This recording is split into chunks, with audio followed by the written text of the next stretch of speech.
Welcome back to my YouTube channel. कैसे हैं तो हम दोस्त, आज की इस वीडियो में बात करने वाले जिब्रान नासिर के हवाले से। जिब्रान नासिर जिन्होंने बेहतरीन मौक़िफ़ दिए हैं शुरू से लेकर अब तक, और कैसे अब दबंग अंदाज में खरी खरी सुनाई, हर किसी को क्या कहा, क्या मौक़िफ़ इख्तियार किया, और जो इन्वेस्टिगेशन ऑफिसर है उसके बारे में क्या हक़ाइक़ रखे, जिसे जानने के बाद तमाम लोग हैरान हैं।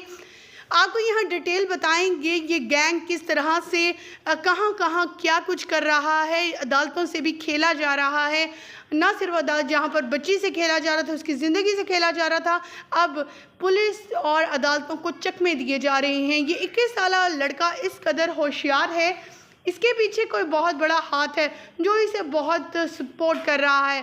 अदरवाइज़ ये 21 साल का लड़का इस कदर होशियार कि एक जगह बेल मिलती है तो दूसरी जगह पहुंच जाता है, दूसरी जगह से नहीं मिलती तो तीसरी जगह पहुंच जाता है, और झूठ पे झूठ बोल रहा है।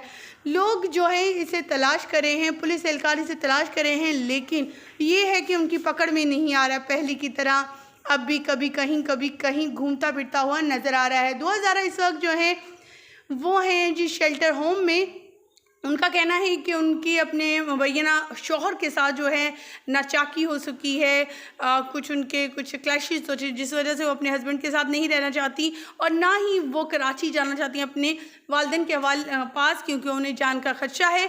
ये दायर की गई दरख्वास्त में तमाम चीज़ें लिखी गई थी, जिस पर इन तमाम चीज़ों का जिक्र किया है। जिब्रान नासिर ने अपने इंटरव्यू में बहुत ज़बरदस्त बात की है, बहुत अच्छे मौक़िफ़ रखे हैं, और कैसे दबंग अंदाज में बातें कर रही हैं। चले आए सुनते हैं उनकी ज़ुबानी।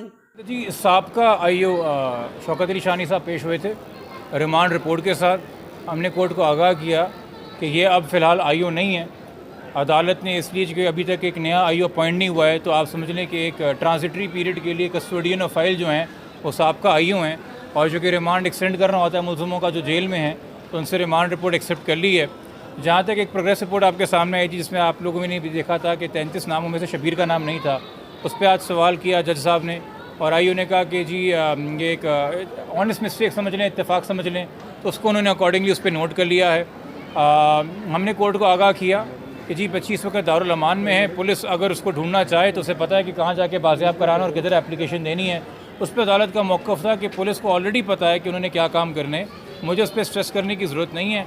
जब हतमी चलान आएगा मैं तब कोई फ़ैसला दे सकता हूँ। तो अदालत ने तो पुलिस में उम्मीद ज़ाहिर की है कि अगर दारुल अमान से बच्ची की कस्टडी सिंध लेके आनी तो पुलिस वो अपना काम अकॉर्डिंगली करेगी। मज़ीद इस केस में ये आपके सामने आई है चीज़ कि कल एक एप्लीकेशन बच्ची के नाम पे आती है, और उसमें दारुल अमान बच्ची चली जाती है। यहाँ पे बताना ज़रूरी है कि जब आप मुलज़िम को गिरफ़्तार करने के लिए निकल रहे हैं और मुलज़िम को पता है कि घेरा तंग हो रहा है, तो वो ये नहीं चाहता कि जब पुलिस मुझे पकड़े या पाए तो बच्ची मेरे पास से बाज़ियाब हो। वो एक मज़ीद डायरेक्ट एविडेंस होता है ऑन द रिकॉर्ड। तो एक बच्ची को एक खिलौने की तरह, एक प्रॉप की तरह जब चाहा अपनी कैद में रख लिया, जब चाहा डिस्कार्ड कर दिया, तो उसको अबैंडन करके ख़ुद से एक वकील करवा के एक एप्लीकेशन फ़ाइल करवाई गई, जिसमें मौक़िफ़ इख्तियार किया गया अब दरख्वास्त में कि मेरे अपने, जिसको हम मुबैना ख़ावंद कहते हैं, ताल्लुकात नाखुशगवार हैं, मैं अलहदा होकर अकेले एक रात कहीं रिश्तेदार के यहाँ गुजारी है बड़ी मुश्किल से, मेरा कोई नहीं है। और फिर वालिदैन के हवाले से जो बयान 2-3 महीने से पहले से बच्ची से दिलवाए जा रहे थे वही आगे रिपीट कर दिए। मगर सवालिया निशान ये था कि जिस ऑर्डर के तहत बच्ची को भेजा गया है, उस ऑर्डर में जज साहब ने ओरिजिनली हर जगह लगाया कि बच्ची शौहर के खौफ से और शौहर से बच के दारुल अमान जाना चाहती है। उसको फिर काट के पेन से अमेंड करा के पेरेंट करवाया है। चलें हम मान लेते हैं कि जी वो पेरेंट ही था, शौहर गलत लिखा। तो अगर वालिदैन के हवाले से दरख्वास्त में जब बच्ची ने खदशात ज़ाहिर किए आपने ऑर्डर में लिखे, तो जो खावंद के हवाले से खदशात ज़ाहिर किए और अपडेट्स दिए वो ऑर्डर में क्यों नहीं लिखे? ये कौन सा ऑर्डर है जो आपने ऑर्डर पे बनवाया है? मैं तो ये कहूँगा, क्योंकि या तो फिर एप्लीकेशन पूरी रिप्रोड्यूस की जाएगा, जज साहब ये काम कर रहे हैं, ये सवालिया निशान होगा मैजिस्ट्रेट साहब के सामने जिन्होंने ये ऑर्डर दिया है। दूसरी बात इसमें ये है, आपको एक ख़बर आई उड़ती उड़ती, हमारे पास कोई नोटिस तो नहीं आया कि मुल्तान बेंच से 22 जुलाई तक के लिए जो एक राहदारी बेल हासिल की गई है। अच्छा, कानून 3 चीज़ों पे वाज़ेह है। एक तो ये कि जब आप बेल अप्लाई करते हैं, आप पे फ़र्ज़ है कि आप उस अदालत को बताएं कि आपने यहाँ से पहले भी कोई बेल अप्लाई की है। दूसरा ये कि अगर आपकी कोई बेल डिनाई करता है या डिसमिस करता है या आप कोई विड्रॉ करते हैं, तो दूसरी बेल भी आप उसी अदालत में फ़ाइल करते हैं ताकि वो जज सुने। तीसरी बात यह है कि आपको जो प्रोटेक्टिव बेल दी जाती है, जो कि वो एक्सेप्शनल रिलीफ होता है, आपको असल में बेल नहीं दी जा रही, आपको एक राहदारी के लिए कुछ वक्त के लिए आज़ाद किया जा रहा है। तो उसमें बताना पड़ता है कि आपने आज से पहले कितनी बेलें लगाई हैं। इन तीनों सवालों के जवाब झूठ में दिए गए उस बेल में जो मुल्तान से हासिल की। आप लोगों तक ऑर्डर पहुंचा है, हमने अदालत से उसका मेमो हासिल किया। हकीकत ये है कि 7 जुलाई को लाहौर में बेल अप्लाई हुई, 7 दिन का वक्त दिया गया। वो 7 दिन का वक्त चूँकि क्रिमिनल माइंड है, उसने मचल के भी जमा नहीं कराए और वो बेल अवेल नहीं की। उसके बाद 14 को जब वो बेल एक्सपायर होती है तो 15 को वो भावलपुर बेंच पेश होता है और भावलपुर बेंच में कोर्ट डिस्क्लोज़ करता है कि जी मैंने लाहौर बेल अप्लाई की थी, मुझे 7 दिन मिले थे, मगर मैं किसी वजूहात की वजह से नहीं जा सका कराची।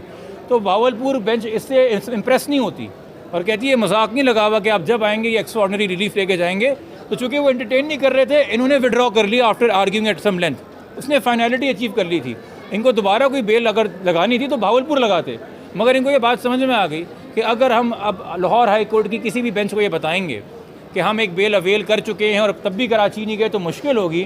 तो जब ये मुल्तान गए हैं, इन्होंने ना लाहौर की बेल का बताया ना भावलपुर की बेल का बताया, बल्कि ऊपर से आगे बढ़ के ये झूठ बोला कि मेरे वकील साहब जो आज आपके सामने यहाँ मौजूद थे, जिन्होंने ये सर्टिफिकेट तैयार किया अपने नाम से मुल्तान बेंच में कि पहली बेल है, ये फ्रॉड ऑफ द जो कोर्ट है उसमें एडवोकेट साहब असिस्ट कर रहे हैं, उसमें ये मौक़िफ़ इख्तियार किया गया कि चूँकि मेरे वकील साहब भावलपुर में बहुत मशहूर हैं तो पुलिस को खदशा है कि मैं भावलपुर में ही होऊंगा, तो मैं भावलपुर गया ही नहीं और मैंने भावलपुर बेल फाइल ही नहीं कर सकता, इसलिए मैं मुल्तान आया हूँ।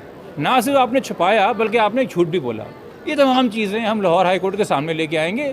वो बेल रिकॉल करे ना करे वो उनकी मर्ज़ी, बट कम से कम अदालतों से फ्रॉड किया जाए तो as officers of the court हमें तमाम चीज़ें रखनी चाहिए सामने। अब दिन और रात की तरह और हर हफ्ते की तरह एक नया नैरेटिव बच्ची के मुंह से बुलवाया जा रहा है। यकीनी तौर पे ये आपको ही पता है, अगर बच्ची 18 साल की होती तो इतनी लंबी चौड़ी कहानी कि जी खुद गई, टैक्सी में बैठी, किसी को मिली, बजरिया ये हुआ वो हुआ, या जो झूठी एप्लीकेशनें फ़ाइल होती रही पंजाब में, इनकी ज़रूरत नहीं पड़ती। क्राइम छुपाने के लिए क्रिमिनल माइंड ये एक्शंस ले रहा है और लिए चला जा रहा है। और हमें उम्मीद है कि अब वो अगर यहाँ पे आएगा, उसकी बेल आर्गी होगी तो अदालत के सामने जब सब हक़ाइक़ होंगे तो अदालत इंसाफ में मबनी फैसला करेगी। उन्होंने कोई प्रोग्रेस रिपोर्ट नहीं दी जी, उन्होंने रिमांड रिपोर्ट दी है कि जेल में इस वक्त कौन कौन से कैदी चूँकि उनका रिमांड एक्सटेंड हो रहा होता है। प्रोग्रेस रिपोर्ट 16 को आई थी, इसमें शबीर का नाम मिसिंग था और जो 363 जो इन्होंने कम एक दफ़ा अपनी तरफ से लगाने की कोशिश की है वो इन्होंने हरकत की थी। अच्छा सर, बच्ची जो है वो शेल्टर होम में, अगर बच्ची को यहाँ बुलाया जाता है कोर्ट की जानब से तो उसमें क्या तरीक़ेकार होगा ये थोड़ा बताइए। वो पुलिस बिल्कुल वहाँ जिस मजिस्ट्रेट साहब ने उनको शेल्टर होम भेजा है उस मजिस्ट्रेट साहब को इतलाक़ करके कि हमें इस इन्वेस्टिगेशन में ये चाहिए, वहाँ से उसकी कस्टडी हासिल कर सकते हैं। अब यकीनी तौर पर पाकिस्तान की पुलिस मुझसे तो नहीं प्रोसीजर सीखेगी, वो तो पूरे कौम की रखवाली के लिए हैं। अब अगर हम उनको बताते रहे उन्होंने ड्यूटी कैसे करनी तो ये मजाक होगा। सर ये बताइएगा कि अभी तक कितने मुल्ज़िमान जो हैं वो गिरफ्तार किए जा चुके हैं और कहाँ से किए? कुछ बताया पुलिस ने? ये जी हमारे इल्म में इस वक्त नहीं है। जो उनके सहूलतकार थे 20-22 पे बंदे, तो वो दोबारा इसमें शामिल होंगे या नहीं? होने तो चाहिए जी। वो जब केस ही आपके सामने अब खुला है, जब CDR ही अब आप निकाल रहे हैं, जब मेडिकल बोर्ड ही के ऊपर अब आप यकीन करके वाकई में मान रहे हैं कि बच्ची कम उम्र है, तो पहले तो जो भी आपने कार्रवाई की वो ज़ीरो हो चुकी है। अब आपको सिरे से इसको इन्वेस्टिगेट करना है। 1 अगस्त को जी, 1 अगस्त तक जी उम्मीद है कि एक नया IO आके और नया IO उस दिन तक अपना चालान जमा करा देगा। इसलिए टाइम ज़्यादा दिया गया है ताकि बीच में IO भी तब्दील हो सके और फिर वो अपनी कार्रवाई भी कर सके और फिर रिपोर्ट भी जमा करा सके। और अब हमें उम्मीद है कि मैं आपके तवज्जुह से डायरेक्टली IG ग़ुलाम नबी मेमन साहब, AIG जावेद ओडो साहब, SSP फैसल बशीर मेमन साहब कुरंगी के, SSP अमजद हयात साहब ABCC